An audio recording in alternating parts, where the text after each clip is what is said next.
Welcome to Confessions of a Beauty Boss. Hello. Batching some content today in the same outfits again. I'm like, hello, as if I've not just seen you for the last half hour. So in previous episodes, we've spoken about the power of gratitude, flipping your mindset from negative into positive. I've spoken about my mantra app, and I've actually just noticed I've not opened up today. So let's see what today's mantra is. Let me reveal. That's the syndicate. I'm blessed with success and prosperity every day. My enemies can't defeat me. I'm strong and can stand on my own. I'm a winner. Yes. I actually love this app. Now, there's not always... sometimes it's just a wee one-liner, but it's just nice. It's nice to have something like that. You are a winner. Yeah. And do you know what else I purchased at the weekend? Because I'm Francesca Amber's biggest fan. I think I'm her stalker now. Shite and you would buy I know, honestly. So I've obviously got her subliminals and affirmations. She's done an 8-hour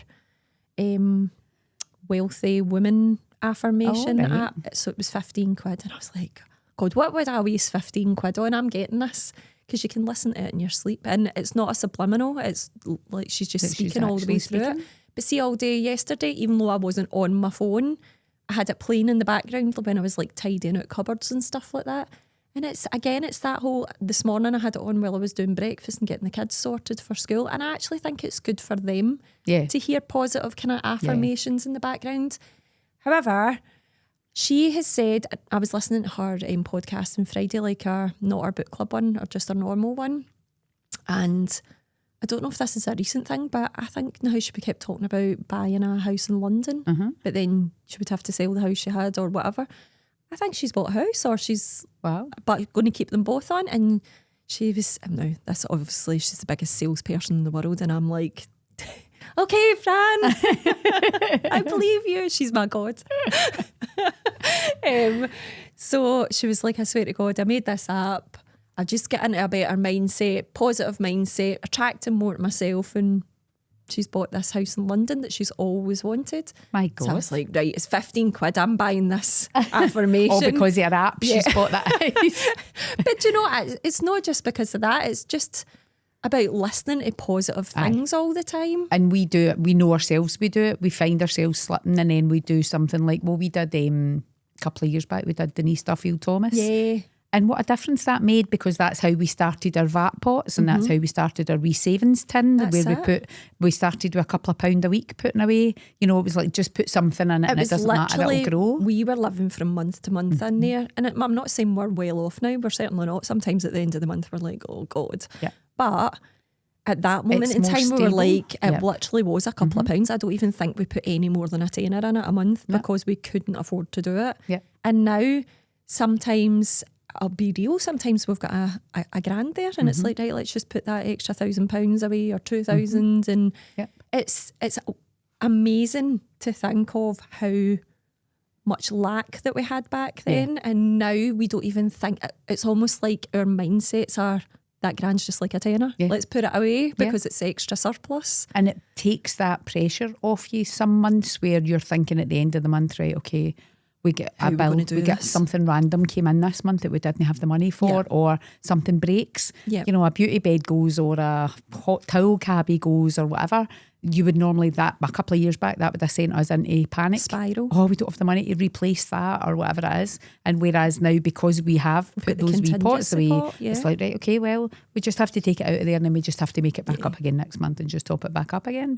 And we're starting, like, we're trying to give business advice to like Amy and Jennifer for 1111 and Vibes as well. And Jennifer's really taking it on. Like, you'll see as well, she did her Mother's Day thing and she'll be like to me, oh, can you create a pot for... Yeah, and that's keeping that because we're not using that yet. And now she's got an April pot as well. And I thought that's great because she's getting into that mindset now as well of you can't spend it straight away because it's not your money to spend until that moment in time. So it's really hard. And as I say, just making those small wee changes just by putting some money away. Like, I'm down to the stage where I'm talking about my son Luca, when he got his first wages. You know, he had a wee job in McDonald's and he was getting buttons, and we never ever bothered getting him to save anything. And then when he got his apprenticeship and he looked at his first month's wage, it was such a good wage, whereas Jude was in his second year and Jude was still getting less than that, because it's just two different companies. Yeah. Jude works for a private company, Lucas is a big kind of multinational council company. Yeah. So I said to him, your brother survived with half of that money for such a long time. Yeah. You don't need all that money. So we sat down, we worked out a wee budget. What do you need to put in your car every week? What do you need for your lunches? What do you need for this? And he gave me a figure, and I was like, right, well, anything over and above that, we throw it into your savings account. Yeah. And he does it. Yeah. So now he doesn't need to worry. His pals are all scrimping and scraping for a holiday. You know, it's like, oh my God, they're like, no, they can't afford to pay it this month. He's like maybe saying to them, right, I'll pay it for you now and you pay me back £100 a month for the next 2 months or whatever, because he knows that's there. But I never done that bad mammy, because Eve only works on a Sunday and I started that since she started. So she's got a nice healthy savings account now. But that was me. I should have done more of that. You should have done it with all of them. I never done it with all of them. We started it with Liam, who's the oldest. We started it with him a couple of years ago. Whereas we should have done it with him when he was 16, but he was in his 20s when we started to get him a flat. Yeah. We're like that to him, right, this is ridiculous. And now he's got his deposit all saved up and he's ready to move into his flat. So it's the smallest wee changes that you don't realise. It's just taking the time to make the changes. I think we do a lot for our kids these days. Terrible. It's more than what we would have ever got when we were younger, but I think we're more resilient off the back of it. Well, did your mum and dad buy your car for you and give you the money to run it and pay for your insurance and all the rest of it? No.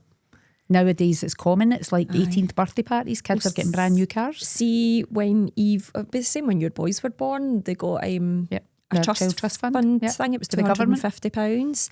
It wasn't a thing by the time Lewis was born, but I put it in. And again, at that moment in time, Craig and I were living off of beans and toast. We couldn't afford a thing, but like what we're doing with the tin and work, I was like, see, even if I can afford a £5 a month to put in this pot, I will, because I want her to have something in the future. And it was only for a car or for uni or college or whatever she decided to do, because she was obviously a baby. And then when Lewis was born, I was like, well, he doesn't have this, so we'll start a savings account for him. But we were in a bit more of a better off circumstances by the time he was born. So we put the £250 in, and then we're just matching their payments every month. But she's 18 in July, and she's going to have a lovely healthy cheque come through to her that she can buy a car outright. So that's what we done with her too. I'm not buying her the car. No. Yes, I put money away every month for it, but she'll have to run it and insure it and put petrol in it and do all the things that she wants to do. Or if she wants a better one than what her budget allows, then she has to pay it every month. And we've done the same with her too. You know, we've given them, well, here's the option you can afford if you don't want to pay a payment every month. And here's what, so both of them have, with their first cars, they didn't have to pay anything. But now if they want to, when they want to upgrade their cars, they've got to take on a wee bit of finance and pay it back themselves. It's the only way they'll learn. Aye, definitely. I remember being, when I lived at home, like I would pay, obviously we had landlines back then, we didn't have our mobiles, but my mum would get the bill out and I'd have to highlight all my calls and I'd have to pay for my share of the calls. I had cable in my bedroom, so I had to pay my own cable in my bedroom. And cable? Aye. But I don't think it's a bad thing, because it made me who I am today, and I am actually really good with money. And there's times that like my dad's like, you win the lottery, because we're doing so much to our house there now. And I'm like, no, I just saved for years. And we got to the point where like, right, do we move house? Or we've not got much of a mortgage left in our house. Do we move house, or do we just upgrade everything to exactly how we want it now? And that's what we're doing rather than moving. You love where you live. And to move to somewhere that you might not be as happy, you would have a big payment round your neck for the next 10, 15 years or whatever. What's the point? You're happy. You've got a lovely lifestyle, going away trips and all the rest of it. That's the thing. I don't ever want to go back to how we were of like scared, like, oh God, we're only getting one holiday and it could be abroad. It's maybe in England. It's like, can we even afford that holiday, or can we go overnight away? I want to just be able to like, oh, do you know what? It's supposed to be nice next weekend. Let's book a weekend away or something. So, and again, it's all about implementing these wee things into your home life. You don't have to do it if you don't own a business, then you do it in your home life. And it's amazing how quickly those pots grow. I know, I love that. The bank accounts make it easy nowadays. They do. You know, to do it. They really do. Just to put it into a wee pot every month when your wage goes in, to put a wee bit away. You don't think about it because it's just like a bill that goes out. Yeah. The girls that I'm friendly with, we decided we were going to do a wee trip and like that. Now they just all pay money into mine and we put it into as an NSI, the kind of savings bond thing. So not only are you putting it into the wee savings pot, but every month they call it a bond. Everybody that puts into it gets a bond number, and it's never like, heard of that before. I don't know a lot about it. It was actually my NSI friend. was a nail company that I knew about. What? Is it National Savings and Investments or something? Anyway, it's premium bonds you're buying. Right, So you put an X set amount in every month and you buy a premium bond number. And if your number comes out, it can be like triple, or it can be 10 grand or 50 grand Do you or ever whatever. lose money? Is it like that? No, it just grows. Oh, wow. So your pot just grows, and then you just get more of an investment in whatever the bond number is. If that bond goes up or whatever, you get a wee bit extra. I want one of them. Aye, so we've already got a couple of grand in it for going away, for doing a wee trip thing. Yeah. And I've never, Joanne was like me the other day, have you checked it, have we won any money? And I was like, Don't even know. I don't even know, because it'll just build the pot. So I'm like, it'll be a surprise one day if we go into it and it's actually grown and there's more in it. Do you know, me and my friends, God, this is ridiculous, we're all 44 this year, and we Oh, I know, 40s were are supposed all to go away for our COVID 40th. and all that, weren't they? Yeah. And we all put money, I've got the money in my bank account, but that's maybe worthwhile me putting that money into that Put it and into the letting it NSI. grow, because we're not using it anytime soon. When we get a chance, we'll all book our trip away, probably our 50th. How did that happen? Because Yous we're were all at such such parties. different stages of our lives as well. Yeah. They've, like, my kids are older, they've got younger kids and stuff, and so Aye, it's it's just hard to get there's away. a lot going on, but Yeah, you should do it. I should It's do worth that. I'm going to have a having look wee at look that. into it. Never As I say, heard it was of my it. friend Joanne told us about it, because I had never even... I remember it for years ago, because I remember when we moved in together, his mum gave him this wee slip of paper, and apparently they had it. So it was like somebody years ago when the boys were young, had told her to invest for the boys. So she gave it to Stevie and his brother. And we need to go back and look for his account, because apparently there could be money sitting in that. Wow, So you she might have a gave us nice it back. nest I know. egg. Aye. Didn't even realise Kate it will was be like, there. see ya, I know. here's the keys. Maybe to swim with the pigs. Aye. I'll take you with me, hen. I wouldn't leave you. Oh, so going back to our mantras and mindset and stuff, again, I was in a really shitty mindset towards the end of last year. Probably a lot to do with how I was feeling and stuff as well before I was getting the old hormones regulated. But I'm so invested this year again into getting back to the way I was with a positive mindset, self-help books, all these kind of things, business books. I really want to start like levelling up the businesses as well. Yeah. I don't want any more. Even Erin pitched me an idea this weekend. Oh, right, okay. What's that? New business? See, my Eve was in getting her nails and waxing done off Erin. I went to pick her up and they're like, right, listen to us. We've got a business pitch. And I was like, we're not taking on any more businesses. And then they were like, no, but so they went to open a doggy daycare. And I was like, so where will this doggy daycare be? In the academy. And I'm like, so we'll have dogs barking, While peeing clients over are the getting it. floor, while clients that are getting treatments. And they're like, no, we'll not take the yappy ones, we'll only take the quiet ones. It's like, and then they're like, and then we've got Broadwood Lock there on our doorstep. They can walk them every day, walk them around in And I circles. was like, but the academy's busy. So how's that going to work? Aye. And they were like, oh, right. And then Erin's like, could we take upstairs? I was like, well, someone's moving into that. But have we got a spare $4,000 a month for all the rent and the rates services stuff? and things like that. And she was like, she's like, go away and talk to Kate and have a good think about it. And you're like, So I'll get back to you. But Eve's like, Mum, you always tell me that I need to be like entrepreneurial and try and come up with she's good like, ideas. I think me and Erin would be great at that. And I went, I actually think both of you would be great. But I need you both in here as well. So how are you going to work that? And not only that, it's not just about playing with the dogs all day. You need to do the books and the finances, and you need to do the insurance, and you need to do all those And things. doggy It's not first just- aid and all that as well. I know. So, Tell you, dogs are a massive business. I mean, it would be a great, maybe something in the future to look at. Kate's like, piss off. I mean, I'd love to know that my wee laddie was getting watched, but I'm like, oh no. No in my lifetime. When I retire, you crack on. Erin's just like, I'll do both. I'll work in the salon. Aye. I'm like, you're in here every day. How's that going to work? So, but going back to the whole Good gratitude mindset. and good mindset, I got that remember I got the new Rhonda Burns thing, and it was all about like money mindset, and it was just like simple wee things every day. Again, because I was in such a neg zone and I was doing the magic at the time, I was like, I can't do both. So I concentrated on the magic. That worked really well for me. Yep. So April, I'm going to start doing that one. So if you want to jump on, 100%. we'll do it as well. Yep. I feel as though I need to, because I'm the same as you. So you went through it kind of end of last year. I feel as though my kind of hormonal changes coming round now, and I've been the same as you, I said last week. I feel as though and it's all right saying, oh, I've got, about your mindset and all the rest of it. If your hormones in your body aren't working, there's no mindset book in the world that's going to change that until you get it sorted. You need on the progesterone pills. They're the best things that have ever been invented. I know. Honestly. I know. I tell everybody about them. I'm like, you need to go on the progesterone pills. Aye. They've changed my life. So that's me. I need to wait. My blood's coming back this week because obviously they've got to check everything's okay before they put me on them. But I'll be like, sign me up. Honestly, they're the best things ever, and you get the most amazing sleep. Yeah. You have a bit weird dreams, but you can cope with that.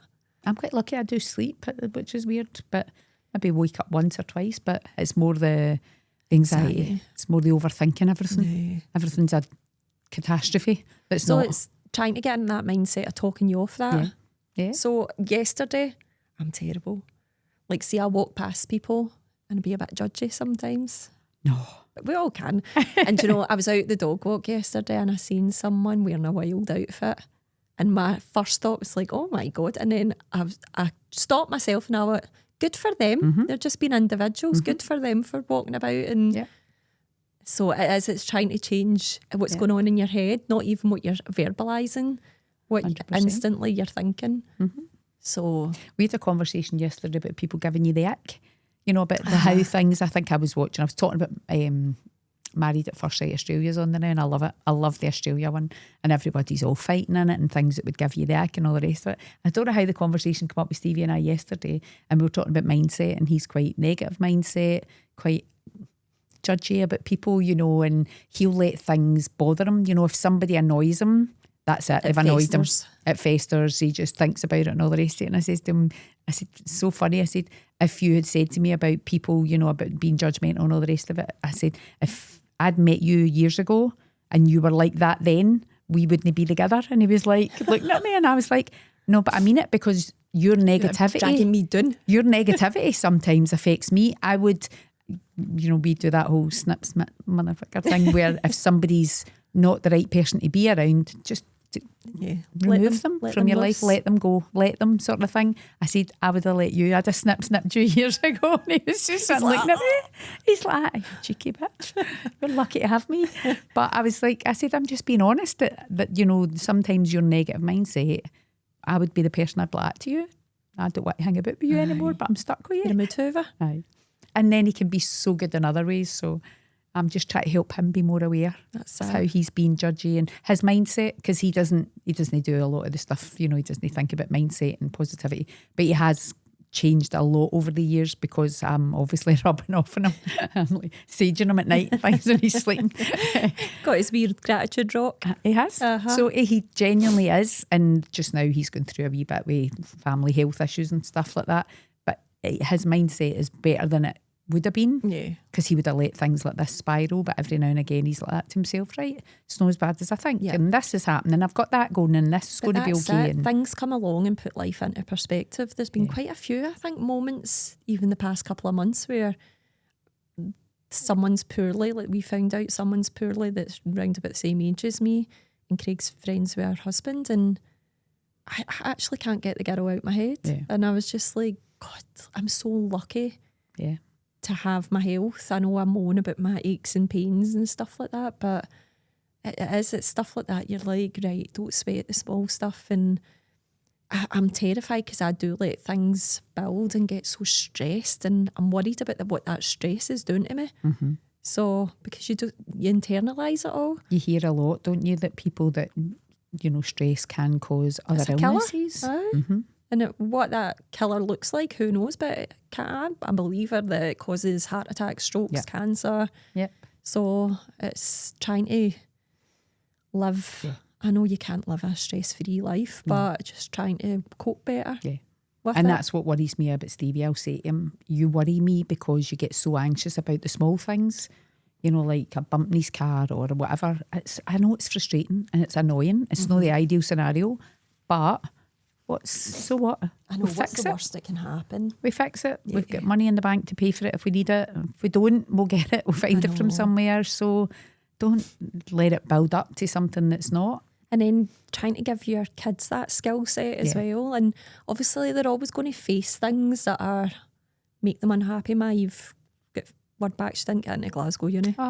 So she was devastated, wasn't even touching it at the weekend. Because she'd got accepted to other ones and she was kind of hanging off waiting on that Glasgow one. So she's going to Stirling. To get in there. So Stirling's amazing. But she obviously just had her hopes in. In her head. And you know, that way I was trying to be like, I know it really sucks. It's horrible feeling right now, but I promise you everything happens for a reason. And she obviously didn't want to hear it. My mum talking nonsense to her in her mind. But I was I know, I was like, your path, and you'll probably meet people at Stirling that you would never have met if you went to Glasgow, and just trying to like get her excited about it as well. But it's hard. But on the flip side of that, I don't think it's a bad thing either, because things like that, like letdowns, build resilience. And my kids have had a good life and they've not had a lot of kind of heartache and stuff like that. And you don't want them to, but at the same time, it's almost small like things like that have to prepare them. Yeah. And it's that moment of, God, I can't get everything I want. And so as much as I'm gutted for her, it's just another level of her building resilience for the future. And because she'll come across other things that she feels let down about, and 10 times worse, how she can cope with it going forward. And literally 24 hours later, she found out someone else in our school, he's going to do another course in Stirling, so it's like we're all happy again. Aye. So I know. But she'll have seen you with resilience. She'll have seen all the things you've went through, you know, business wise, you know, things that have happened in your life, and seen you build that resilience. So we're quite lucky. Our kids are quite lucky. They've seen parents like that. They've been very lucky with their grandparents are all still alive. They've never really experienced big losses or anything like that. Parents or grandparents or family members. And I say that to mine all the time. Like, you're so lucky you've still got both sets of grandparents, because I never had one grandparent growing up. Mine's my mum's mum died when I was about 3 and I don't remember her. So I was like, you need to remember how lucky you are in these instances, and that you've still got your parents. Some people, like there's 2 boys in Eve's year that have lost parents, and I'm just like, that's crazy to think that at such a young age, that they were in primary when that happened. So it's so sad. So I just think very lucky. We are very lucky. And we're good at recognising it, you know, our gratitudes and things like that makes a big difference. Yeah. And just where we're at now, I was thinking about over the weekend, and just business is always going to be a struggle, but we're in such a lucky position right now that people, like when we try to pitch ideas for the academy, and you'd be like, God, I've not heard back for that one, that's not going to go ahead. People are actually reaching out to us. We're not actually having to do any of the work now. And I just can't believe we're at that stage that people know our reputation now and thinking, right, you're the solution to our problem, so can you help me? How lucky are we? I know.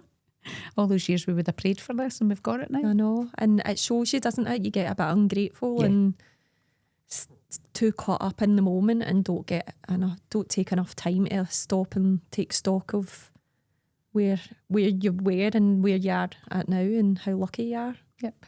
So absolutely. I'm all about the gratitude this week. Love it. So nobody better come in and annoy me. Get me out that zone. It's going to be a good week. Team. Good week. It's all positive this week. We've got our students in tomorrow doing their exams. They're going to smash it. Yep. And then the rest of the week. Can't remember what we've got on the rest of this week. A few things. I've got a meeting with Subtac, the Word and Body, pitching an idea with them. So keep you posted on that. Let's hope that comes to fruition. Right.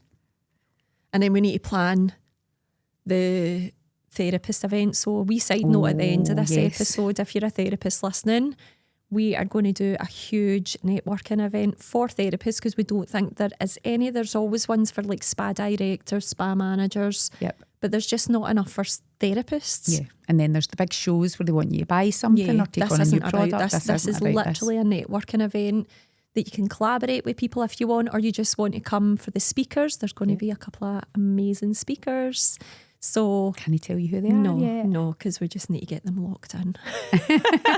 They're locked in. It's just a date we need to lock in with them and get them in. So September, October time, watch this space. There'll be more stuff on it, but really, really we'll be excited talking about it every this. week up until then. I know. When we get it locked in, we'll be telling you all about it. We'll be boring you and get you excited about it because this is going to be the start of something big. Mm-hmm. It's going to be an annual thing. It's going to become global. We're going to take it everywhere. It's going to be amazing. Put it out there. Set your intentions. Set your intentions high. Yeah. Good. So if you've enjoyed this episode, if you want to know more about that event, if you've got any ideas for it, please like, share, follow and subscribe. Tell me what it takes to get you feeling alive.